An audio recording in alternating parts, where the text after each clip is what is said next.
started in the business, I was hired as a manager because I had management background.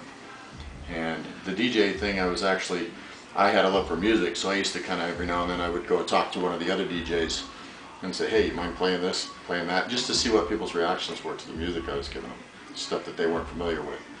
And is it necessary to use all these screens to do this? Well, because of Utah law, you have to be able to see what's going on. Oh. Because the office is separated from the rest of the building, the only way they can make that legal is to have monitors so they can still see what's going on out there if they're back here. That's just part of the way things are set up in Utah. You have to have a clear view of the floor or somebody watching the floor at all times, which pretty much is what the DJ does actually, because in the DJ booth you see everything. You have to be able to watch what's going on in the atmosphere, get out and mingle with the crowd every now and then, you know, see what's going on, who's where. You got your regular customers and meet new customers and stuff like that. Somebody come in from time to time and keep an eye on you guys in the state? Yeah, constantly. I mean, they have the Vice, City Vice comes in and they check things out, make sure the girls are adhering to the laws they're supposed to, and you know, check. And then we have the state alcohol people that come in and they check on the booze end of it.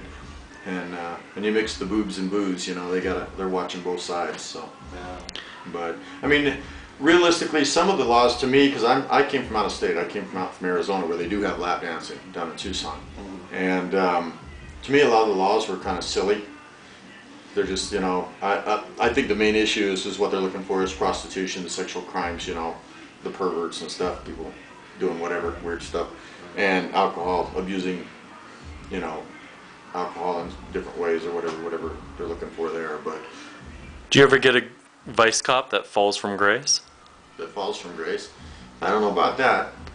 Most of the the work catches up with him, and next thing you know, he's like, man, maybe I should go back to that club on my free time or work something.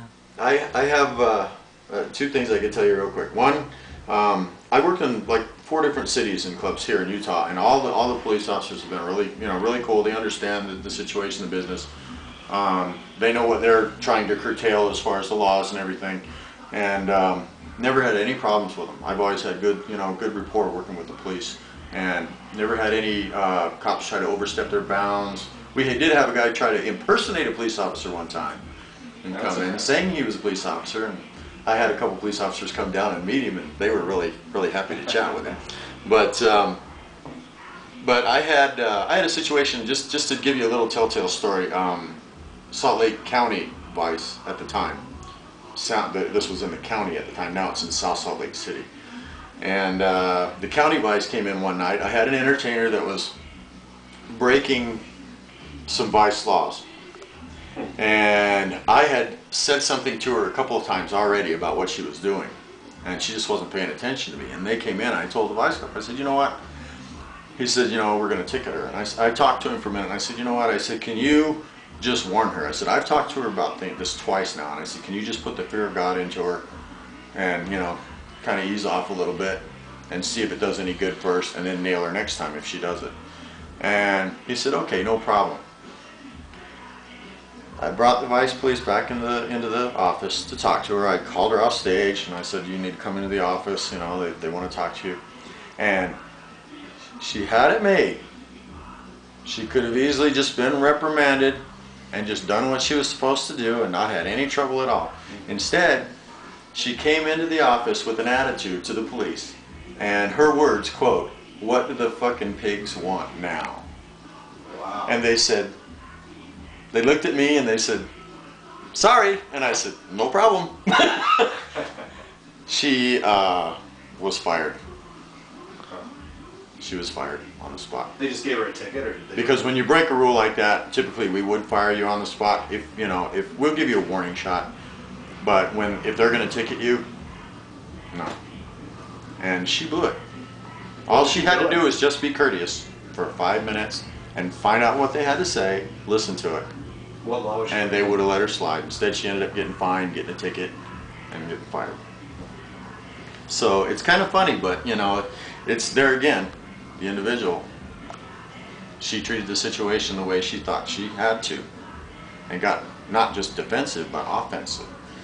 She didn't have to go there. What was she doing out there? trouble? Probably something simple. I can't remember it, but I think it was something simple at the time, like breaking. There's a 3-foot distance rule. I think she broke the barrier with you know, within reason. They'll let you shorten the barrier because they know it's loud. People try to talk to you. It's hard to hear sometimes, so you'll see people lean up a little bit. But you know, she went beyond that point. It just. You know, something simple like that. They have a 3-foot rule. They have you have to wear pasties, hubcaps over your nipples. I don't know. I guess in Utah they think if you see the naked nipple you're going to lose control, but I've got 2 of my own, so it doesn't do anything for me.